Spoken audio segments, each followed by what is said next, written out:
కన్నయ్య కాదమ్మ నేను కంటి పాపాల చూసుకుంటాను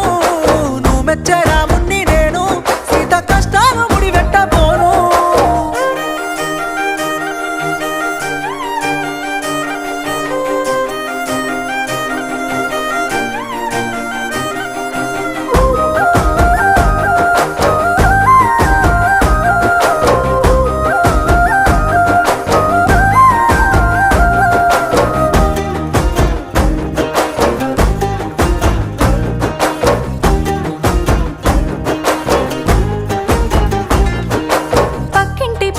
ముందింటి మమత ఇంటెనకనే ఉండే కాపోల రజిత వరస గలుపుకొని సరస మారుతుంటే సరిసక మనసుల తెగవాల